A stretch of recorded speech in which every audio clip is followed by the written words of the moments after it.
Hi everyone. Welcome to which game is it now? 13 of the World Championship match between Lasker and Marshall. In this position, Marshall is white, and I'd like you guys to pause your video and try to figure out what move you would play here for white.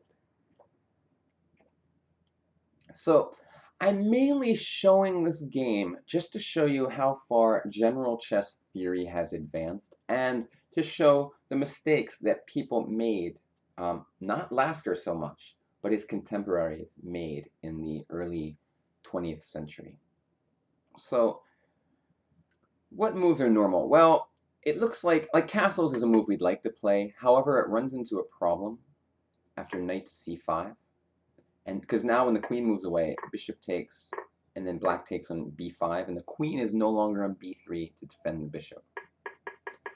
So castles just doesn't quite work. However, white has a very simple, obvious good move. a3. What happens after a3? Well, honestly, he has to go bishop takes knight.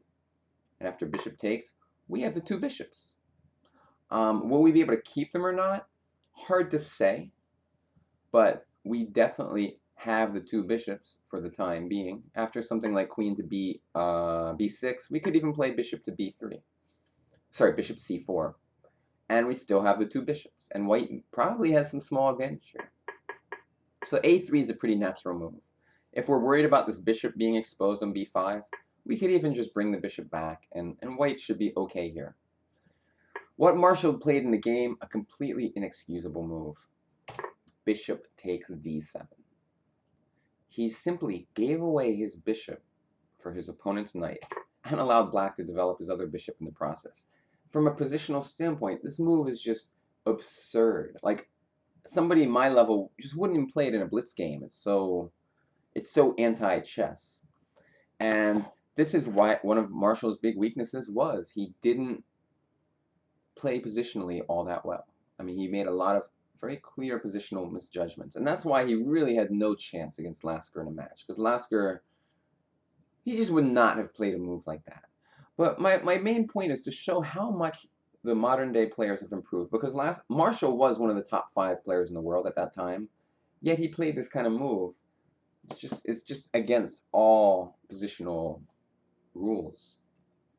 And yeah, they were doing it in the 1880s a lot more frequently, but still somebody like Marshall, even 20 years later in the 1900s, is still having trouble with some general positional ideas. And by the way, this is 1907, this match. We skipped quite a bit forward in chess history since that last tournament, which was 7 years earlier. So eventually, you're going to see the top players in the world stop playing moves like this, but it's still happening. It's still happening even in 1907. And we're not going to look at the rest of the game. Needless to say, Lasker is slightly better here, and he did win eventually, giving him a 6-0 lead.